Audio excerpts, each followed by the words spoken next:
happening, people? It's your boy, the Boxing Lowdown here, and I'm back with another video. Now, as always, guys, don't forget to like, share, and subscribe. Feel free to drop a comment if you like, and I'll happily get back to you. Let's talk about Francis Ngannou, man. Coming off a fantastic performance in his boxing debut against Tyson Fury, just about losing the fight over 10 rounds. Many of us felt he should have got the decision, but ultimately he lost to Tyson Fury in that big battle of the baddest over there in Saudi Arabia. Huge boxing event, man. Had so many eyes on it. Was a tremendous production and overall a tremendous effort from Francis Ngannou.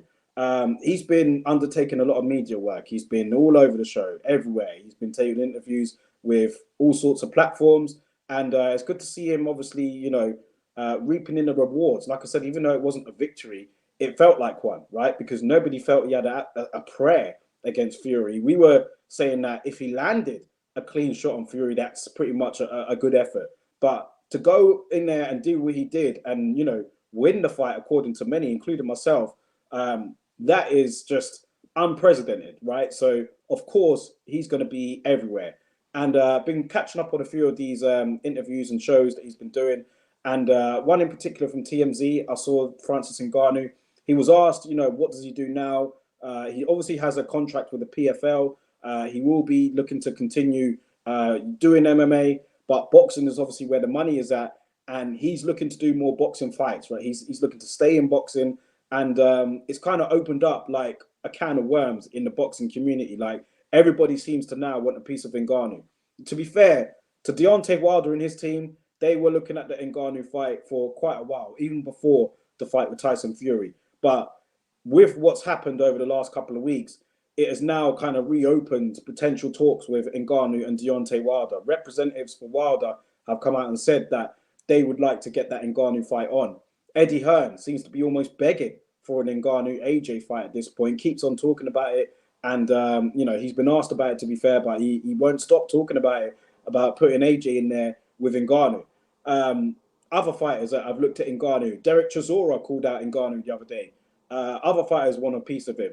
So they know that with him, like that seems to be the call out, because they'll look at him as like a lick. He's still, even though he did well against Tyson Fury, many of them will fancy their chances against him.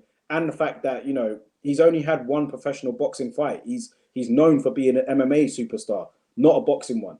So with that in mind, considering the low risk, maybe according to many, and the huge reward in terms of financial gain for fighting someone like Ngannou, it's appealing to a lot of fighters out there, even the top ones that we have. So what does he want to do? Where does he want to go? Ngannou's priority is a rematch with Fury. According to TMZ, he said that he wants that rematch. That is the priority. He spoke about the fact that Fury and Usyk look to be fighting next, and that will be in February. Ngannou probably, being a bit hopeful here with what he said, but requesting Usyk to step aside is not going to happen. He said to the TMZ people that he would like to see Usyk step aside, let him and Fury settle their business, and then maybe they'll fight, whoever the winner fights, whoever later on in the year. I don't think that's going to happen. Usyk ain't going to have any of that. The undisputed fight will be happening in February, hopefully. So if that is the case, then Ngannou may have to take a PFL fight in the meantime, and then look to resume his boxing career later on in the year, because he did say, and this is 2024, he did say he wanted 2 fights next year. So if that is the case, then he might have to do one of both, right? So let's see how it all pans out. But he's going to be no short of offers, Francis Ngannou. There are a lot of people out there that would love to fight him. And I saw the heavyweight rankings for the ring have been released over the last week or so. There was talk of Francis Ngannou being included in that. Like, should he be in the top 10 of the Ring magazine ratings? The Ring have not included Francis Ngannou in their top 10 heavyweight rankings at the moment. One fight, I get it, right? And he didn't win it, even though some people like myself thought that he did enough to win. It was close enough for him not to. And yeah, you're going to have to do more to crash those rankings, but he has earned a ranking with the WBC. Now, the WBC are the WBC, right? We can say what we want about them. There's a lot of things that are wrong with the WBC.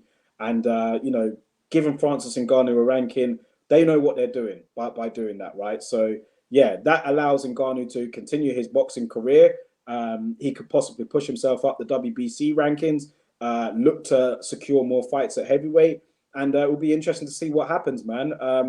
I don't know, but it's looking like he's going to continue in the sport, and with him in there and the large MMA community that follow him, it will do big numbers. So let's see what happens.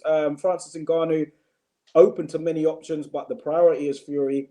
I don't think that will happen next, though, considering Fury and Usyk will be fighting for undisputed. So where does Ngannou go? Who would you like to see him fight? What are the possibilities out there for him? Let me know in the comment section below, guys, and I'll catch you on the next video.